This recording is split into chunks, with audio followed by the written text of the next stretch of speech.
Hai teman-teman semua, salam kenal. Gue Mutia Zahra Feryani. Di video-video gue bakal banyak ngebahas tentang berbagai karya dari berbagai perspektif sebagai bentuk apresiasi gue dalam menikmati buku, film, musik, serial, dan masih banyak lagi. So enjoy!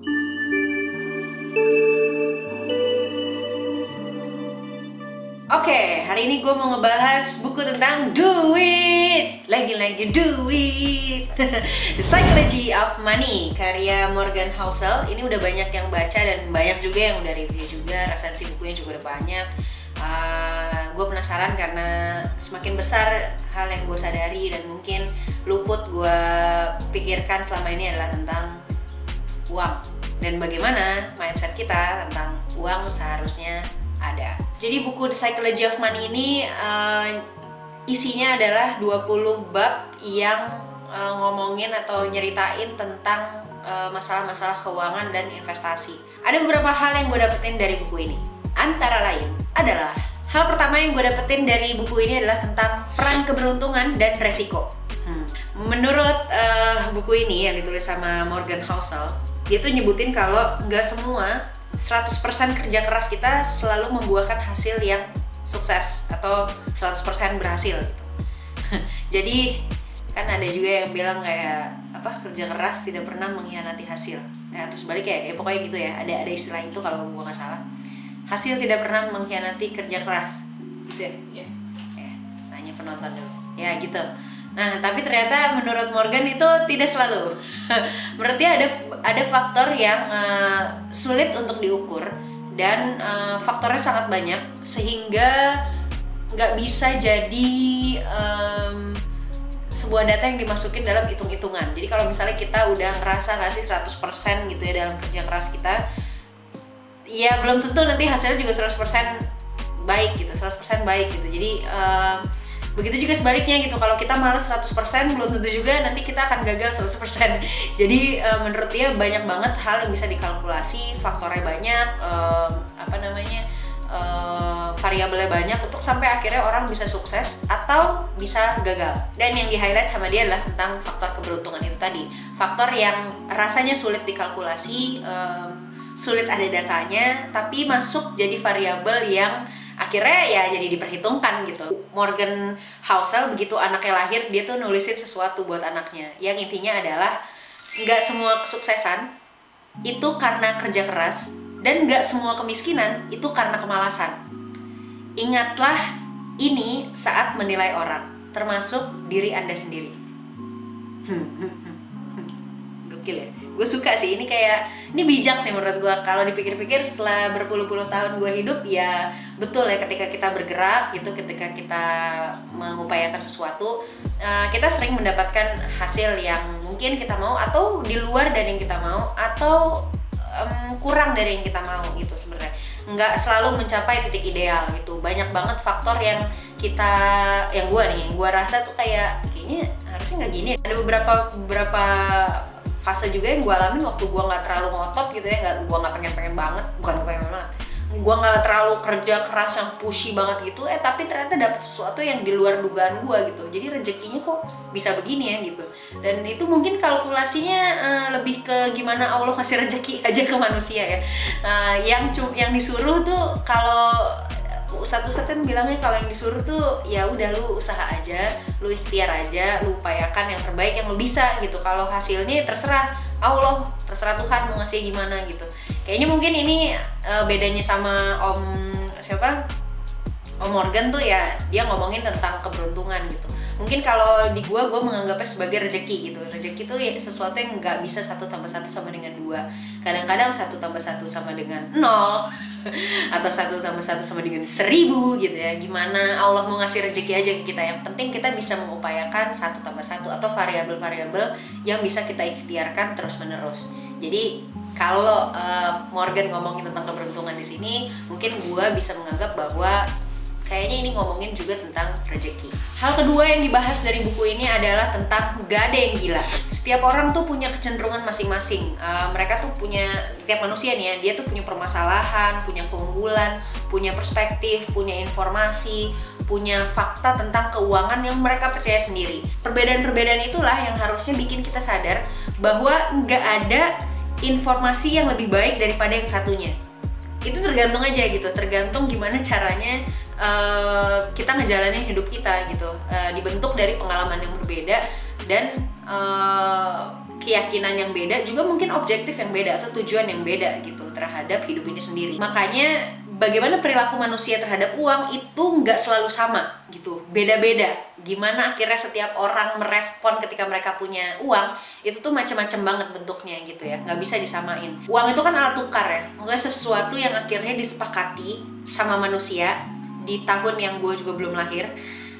Yang intinya mereka sepakat ketika mereka ingin melakukan transaksi gitu ya, mendapatkan suatu barang atau memberikan suatu barang adalah mereka memberikan atau mendapatkan selembar uang gitu ya, kertas ya. Kalau sekarang mungkin jadinya udah macam-macam bentuknya gitu. Nah, pertukaran tanda tukar itulah, alat tukar itulah yang akhirnya kita konsepsikan sebagai sesuatu yang sangat berharga ya dong, karena dengan benda itu kita bisa mendapatkan sesuatu, atau dengan benda itu kita bisa, uang itu akhirnya jadi sesuatu yang bernilai gitu, karena ya dia disepakatin sama-sama untuk punya fungsi gitu ya, untuk punya fungsi yang penting banget dalam kita berkehidupan sehari-hari dan berinteraksi dengan orang-orang atau terhubung dengan orang-orang lain gitu. Yang perlu juga kita sikapi dengan baik adalah hal yang gak masuk akal buat kita itu bisa jadi masuk akal buat orang lain, dan begitu juga sebaliknya. Jadi itu juga yang berpengaruh dengan bagaimana cara orang mendapatkan uang. Kalau misalnya menurut gua cara mendapatkan uang adalah dengan bekerja di industri kreatif, mungkin itu gak masuk akal untuk teman-teman gua yang sampai saat ini bekerja dengan memberikan jasa mereka di bidang konsultan hukum gitu. Jadi beda banget gitu. Menurut mereka nggak masuk akal gimana caranya lo nulis-nulis cerpen atau lo nulis-nulis cerita buat film atau cerita fiksi, bikin dokumenter terus lo dapet duit gitu. Nggak masuk akal di gua gitu. Nah, buat gua juga kayak aduh, gua nggak masuk akal deh. Lo gimana caranya menghakimi orang gitu, terus ngasih hidup dari masalah-masalah orang gitu, ngasih konsultasi tapi lo dapet duit dari situ dan banyak duitnya, itu gimana sih caranya gitu. Itu nggak masuk akal buat gua. Nah, itu beda perspektif kan. Itu nggak masuk akal buat dia dan nggak masuk akal buat gua. Beda cara mendapatkannya. Itu juga karena berdasarkan informasi dan pengalaman, juga mungkin tujuan yang ingin didapatkan dari masing-masing orang tentu saja berbeda, dan itu ya nggak apa-apa. Ada juga yang mikir ya mungkin gua dengan cara gue lemes-lemes, cara gue leha-leha, rebahan gitu, tiduran, gue bisa dapat uang gitu. Ada juga orang yang nggak bisa, gue tuh harus bergerak, lari, terbang gitu baru gue bisa dapat duit itu. Jadi makanya beda-beda banget. Hal ketiga yang gue dapat dari buku ini adalah tak pernah cukup. Ya, kalau punya duit 1 juta, pengennya dapat 2 juta. Pas punya 5 juta, kayaknya kurang, enakan punya 10 juta. Dan begitu selanjutnya, seterusnya. Gue pernah mengalami itu kayak, maksud gue nggak pernah dapat banyak banget duit ya. Cuman ketika dapat yang lebih banyak daripada sebelumnya, gue tetap ngerasa nggak cukup gitu. Nih, kenapa ya? Ternyata ini adalah fenomena dari dunia yang sangat kapitalis. Karena orang-orang ini yakin ketika lo udah kerja keras, lo akan dapat duit yang banyak banget, dan akhirnya strata sosial lo atau kehidupan lo tuh lebih baik daripada banyak orang lain yang tidak seperti lo ketika lo kaya. Gak salah, itu perspektif yang gue juga pengen jadi orang kaya maksudnya. Tapi di luar dari itu semua, yang juga di highlight dari buku ini adalah tentang reputasi itu sangat berharga, kebebasan dan kemerdekaan itu sangat berharga, keluarga dan teman yang baik itu sangat berharga, dicintai oleh pasangan yang sangat kita cintai juga itu sangat berharga. Terus kebahagiaan terhadap hal-hal kecil itu berharga, bisa berbagi itu hal berharga. Nah, dengan cara itulah kita harus tahu banyak hal yang berharga di dunia ini di luar dari hanya uang atau material saja. Hal keempat yang gue dapetin dari buku ini adalah penumpukan membingungkan. Di buku ini tuh disebutin tentang nggak semua hal yang besar itu butuh kekuatan yang besar juga. Kita diajarin untuk melakukan perubahan-perubahan kecil dalam keuangan gitu. Jadi pertumbuhan tuh intinya adalah kunci, bukan hal yang signifikan banget gitu, tapi mungkin sedikit-sedikit, tapi itu bisa bikin kita jadi lebih baik. Ini dalam hal keuangannya. Makanya disebutin juga tentang compounding interest yang menunjukkan kepada kita bahwa pertumbuhan kecil akan menjadi dasar pertumbuhan berikutnya. Dasar kecil pertumbuhan merupakan awal pada hasil yang luar biasa sampai tampak bertentangan dengan logika. Hal kelima yang gue dapet dari buku ini adalah tentang jadi kaya versus tetap kaya. Banyak buku yang ngebahas tentang gimana caranya jadi kaya. Enggak harus buku deh. Ini banyak banget di YouTube juga sekarang, banyak, cuma di googling gitu atau carilah search gitu kayak gimana caranya jadi kaya dalam waktu 3 bulan, 6 bulan, sebulan, sehari, 1 jam gitu. Pokoknya banyak lah yang kayak gitu. Tapi sedikit juga yang ngasih tahu tentang gimana caranya supaya tetap jadi kaya. Nah, di buku ini tuh dikasih tahu tentang ada satu cara supaya kita tetap jadi kaya, yaitu dengan kombinasi sikap hemat dan paranoia. Kita perlu paham perbedaan dari gimana kita ngedapetin uang dan nyimpen uang, supaya kedua hal tersebut tuh jadi hal yang penting dan sebenarnya butuh ilmu dan keahlian yang harus kita pelajari. Ini mindset yang kayak diajarin sama nyokap gue ya. Soalnya nyokap gue tuh bilang orang tuh berlomba-lomba untuk ya udah gitu dapetin duitnya doang gitu, tapi nggak tahu cara mempertahankan uangnya gitu, cara mengelola uangnya. Jadi akhirnya mindsetnya jadi banyak banget yang boros gitu. Kalau misalnya udah punya uang, ya udah nih gue dapet duit nih, udah nih duit ini harus segera gue keluarkan nih gitu. Itu menurut nyokap gue mindset yang salah. Dari kecil gue diajarin itu sih. Jadi kalau lu tahu bahwa kan susahnya dapet duit gitu, ya udah duit yang lo punya ini ya jangan lo habisin seketika gitu, karena kan lo berproses dalam mendapatkannya gitu. Jadi ketika lo mengeluarkannya juga lo harus pikir-pikir gitu, lo harus bijak dan menempatkan uang lo tuh sebagai sesuatu yang berharga gitu, karena kan melewati proses mendapatkannya. Jadi lo mengeluarkannya juga harus melewati proses juga ya, antara proses pemikiran yang panjang gitu, atau lo juga merencanakan uang itu di posisi-posisi yang tepat, sehingga uang itu nggak cuma jadi konsumtif doang atau hilang gitu aja, tapi produktif gitu.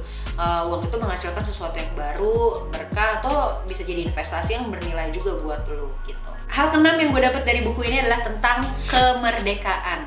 Di buku ini tuh dikasih tahu kalau bentuk tertinggi dari kekayaan adalah kemampuan bangun pagi dan bilang kalau saya dapat melakukan apapun yang saya ingin lakukan hari ini. Itu tuh menurut Morgan Housel adalah salah satu kekayaan tertinggi yang dimiliki manusia. Jadi bukan seberapa banyak duitnya gitu ya, tapi punya kemerdekaan atau kebebasan untuk bilang gue serah gue mau hari ini mau ngapain gitu. Ini parameter bahagia beda-beda, tapi kayaknya ada yang bisa digeneralisir.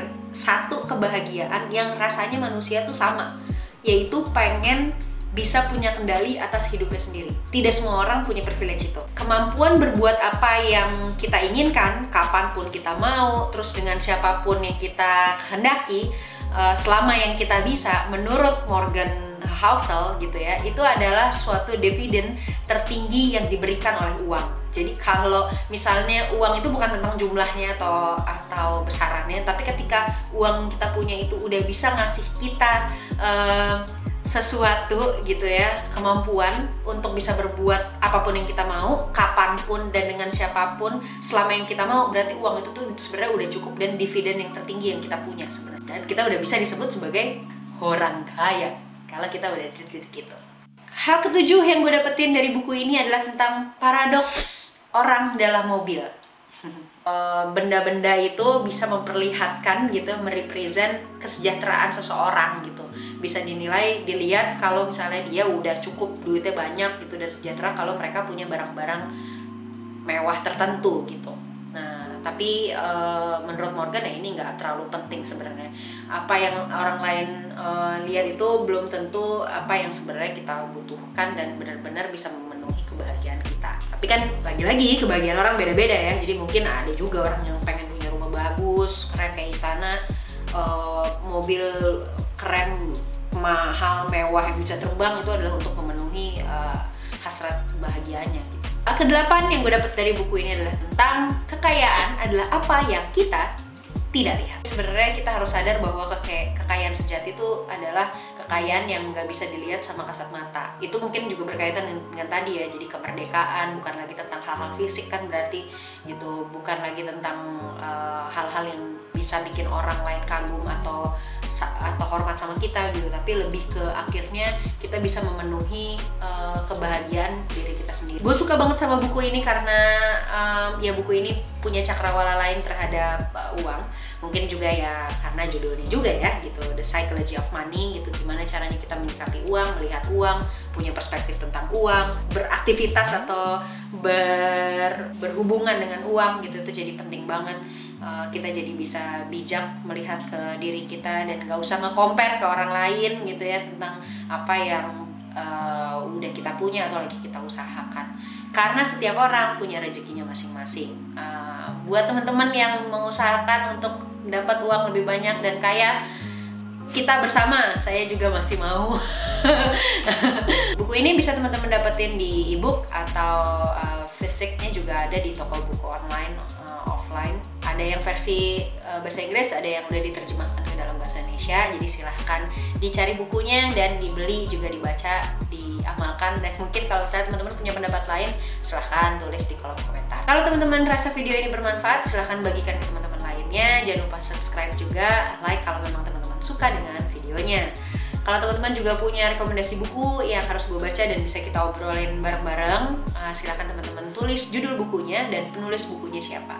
Gue seneng banget bisa share tentang duit, yang walaupun bukan fisik tapi tentang bagaimana cara kita melihat duit lewat buku The Psychology of Money karya Morgan Housel. Timeless Lessons on Wealth, Greed and Happiness. Semoga hari teman-teman menyenangkan. Sampai ketemu di video-video berikutnya. Dah.